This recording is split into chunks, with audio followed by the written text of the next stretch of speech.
nui o te matatini ko te āheinga o ngā whaiohui te iwi Māori whānui te whakahiwi sia tā rātou Māoritanga. Ike ao.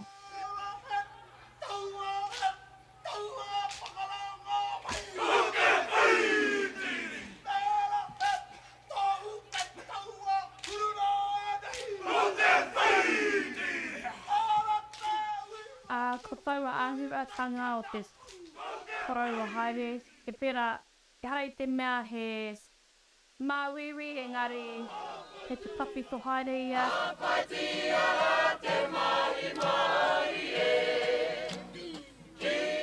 I au te katoa ngā whakataetai a matatini mai te timatatanga. Nā reira, tēnā poto taku peke i tēni unga. Nā reira, ko au te mea kai muri. Te rārangi tua whā.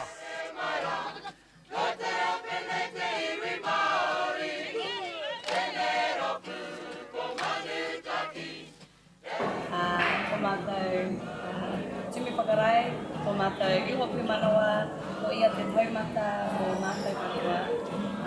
Mōku ake i tipu au I raro harataki.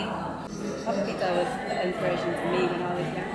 I tipu au I roto I tēnei roku atu roku maritaki, and I awe tamariki ana,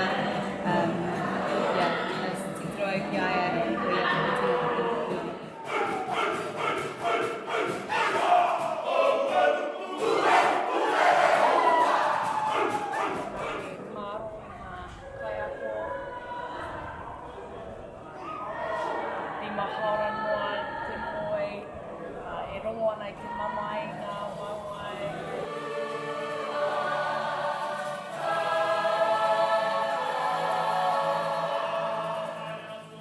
I ngā haratau haka ka kōrero noa mai paku koraua, ahakoa, tihea tū waiahau, ki te matatini, ki te marae ātea, ki te whare kai rānei haratau wai, me tuku I taku katoa.